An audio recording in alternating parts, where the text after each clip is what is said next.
एक जेन्युइन सा topic, stress, tension. आज हर दूसरे पर्सन को स्ट्रेस है और स्ट्रेस में हम लोग क्या करते हैं? आपको कभी स्ट्रेस होगा तो आप लोग इतने ज़्यादा टेंस्ड हो जाते हो कि आपको समझ नहीं आता है कि क्या करें। और उस समय हम क्या है, अकेले रहना पसंद करते हैं।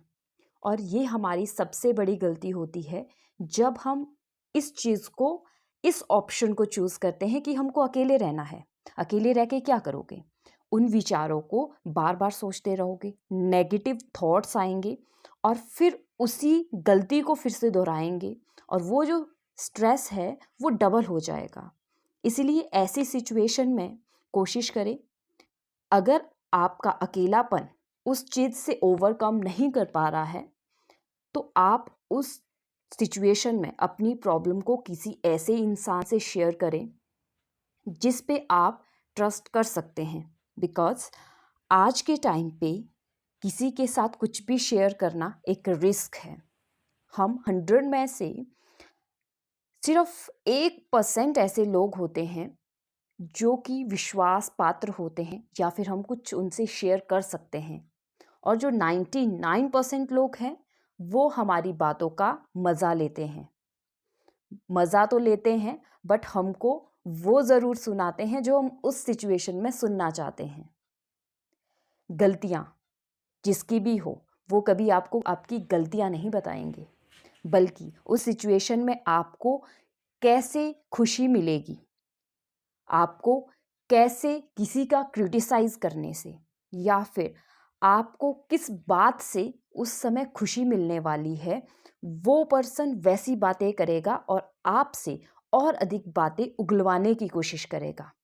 बट जो वो 1% लोग होते हैं वो कभी भी आपकी बातों का मज़ा नहीं लेंगे, बल्कि आपकी प्रॉब्लम को समझेंगे। सेकेंडली, आपकी प्रॉब्लम का सल्यूशन देंगे। फिर चाहे वो जो सल्यूशन दे रहे हैं वो आपको बुरा ही क्यों ना लगे। अब काम आपका है। आप 100 में से वो 1% लोगों को कैसे पहचानो? कैसे पहचानोगे कि किस पे आप ट्रस्ट कर सकते हो? कौन आपके प्रॉब्लम का सल्यूशन दे सकते हैं? अब मैं ये भी नहीं कहती हूँ कि हमेशा ही हर छोटी छोटी बात को शेयर करना चाहिए, क्योंकि शेयर करना भी अच्छी बात नहीं है। हर बात हम किसी के साथ शेयर नहीं कर सकते हैं। कुछ सिचुएशन, कुछ प्रॉब्लम ऐसी होती है कि हम उन बातों को शेयर नहीं कर सकते हैं या फिर शेयर करने में हिचकिचाते हैं। तो हम अगर अकेले रहकर उस चीज़ से ओवरकम कर सकते हैं, उस प्रॉब्लम से बाहर निकल सकते हैं, देन ये बेटर ऑप्शन है कि हम अकेले में ही उन चीज़ों से बाहर निकलें। बट कुछ ऐसी भी प्रॉब्लम्स होती हैं जिनको हम एक सिंगल पर्सन टैकल नहीं कर सकता है, उसके लिए एक दूसरे पर्सन की एडवाइस की ज़रूरत होती है। उस समय बातों को शेयर करना बहुत ज़रूरी होता है। आज लोगों को पता है कि किस तरह दूसरे इंसान की प्रॉब्लम का मज़ा लेना है और उन चीज़ों पर मुंह के सामने तो हर इंसान आपको कहेगा आपके साथ बुरा हो रहा है, बट पीठ पीछे वो किस तरह की बातें कर रहा है, किस तरह से आपका मजाक उड़ा रहा है, वो हम लोग नहीं समझ सकते हैं। जीवन में हमेशा कोशिश करें समस्याओं को अपने दिमाग और अपने विचारों में उलझाने के बजाय उसके सल्यूशन ढूंढने की। अगर आप सल्यूशन ढूंढने की कोशिश करोगे तभी प्रॉब्लम से ओवरकम कर पाओगे, वरना वो प्रॉब्लम आपके परमानेंट कभी भी ख़त्म नहीं हो सकती है। वो आपके दिमाग में कभी ना कभी फिर से राइज अप हो जाएगी। बिकॉज एक समय के लिए आप उसको शांत कर लोगे, कुछ समय के बाद वो फिर से प्रॉब्लम क्रिएट हो जाएगी। इसीलिए जब भी कोई ऐसी बड़ी प्रॉब्लम आपको लगती है तो उस प्रॉब्लम को एक बेटर सल्यूशन के साथ परमानेंटली समझने की कोशिश करें। एज अ रिजल्ट हम कह सकते हैं हमें ऐसी कोई भी बात ज़्यादा समय तक अपने दिमाग में नहीं रखनी है, क्योंकि साइंस भी इस चीज़ को मान चुका है कि 3 दिन तक अगर हम अपने माइंड में किसी भी बात को हावी होने देते हैं तो वो हमें डिप्रेशन के सिम्टम्स शो करना शुरू कर देता है, मतलब हमको डिप्रेशन की बीमारी होना शुरू हो जाती है। इसीलिए 3 दिन से ज़्यादा कोई भी बात अपने दिमाग में हावी ना होने दें। कुछ चीज़ें जिनको हम ओवरकम कर सकते हैं उस समय नहीं कर सकते हैं। जब हम बहुत ज़्यादा स्ट्रेस्ड हैं, टेंशन में हैं, तो थोड़ा सा टाइम लीजिए। आप टाइम लीजिए, उस सिचुएशन को थोड़ा सा ठंडा होने दीजिए और एक बार अकेले में पूरा उस चीज़ का विचार कीजिए कि आप किस तरह से उस प्रॉब्लम से बाहर निकल सकते हैं। फिर भी अगर आपसे उस प्रॉब्लम का सल्यूशन ना निकले, तब जाके आप किसी से इसके बारे में ज़रूर बात करें। अब बात आती है प्रॉब्लम्स की। कभी कभी प्रॉब्लम बहुत ही छोटी होती है जिनको हम अपने दिमाग में अपने नेगेटिव विचारों से बहुत बड़ा बना देते हैं।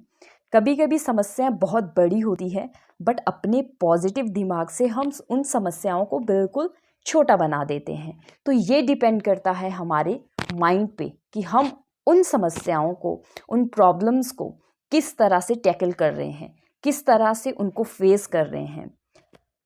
जब भी ऐसी समस्या होती है, हमको कोई डिसीज़न लेना है तो हम जल्दबाजी करते हैं, बल्कि जल्दबाजी में कोई भी डिसीज़न होता है वो हम सही नहीं लेते हैं।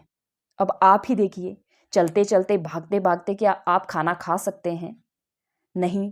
खा भी लिया बट वो प्रॉपर नहीं होगा, एक सेटिस्फैक्शन नहीं मिलेगा। उसी तरह से आप उस समय जब आपका माइंड नेगेटिव विचारों में घूम रहा है, तब कोई डिसीज़न लेंगे तो बेटर कैसे हो सकता है? आपको फ्यूचर में वो एक प्रॉब्लम क्रिएट कर सकता है, आपको दुख दे सकता है। तो ऐसे समय में थोड़ा सा पॉज लेकर, टाइम लेकर हर चीज़ के बारे में सोच समझ कर ही डिसीज़न लें। कुछ डिप्रेशन की कॉजेज़ परमानेंट होते हैं, जैसे कि बहुत ज़्यादा नेगेटिव रहना। कुछ इंसान ऐसे होते हैं जो कभी पॉजिटिव हो नहीं सकते हैं, उनके पास हमेशा ही प्रॉब्लम की लंबी लिस्ट रहती है। Second, upbringing. जैसी हमारी अपब्रिंगिंग होगी हम भी वैसे ही होंगे। जैसा हम देखेंगे, हमारी अपब्रिंगिंग हमारे माइंड सेट को बहुत इम्पैक्ट करती है। हमारे बचपन या फिर कभी भी हमको कुछ इस तरह की सिचुएशन देखनी पड़ी, ऐसी प्रॉब्लम फेस करनी पड़ी जो हमारे माइंड में इम्पैक्ट कर गई हो, तो वो हमारे डिप्रेशन का कारण बन जाती है, लॉन्ग टाइम तक हमारे साथ रहती है।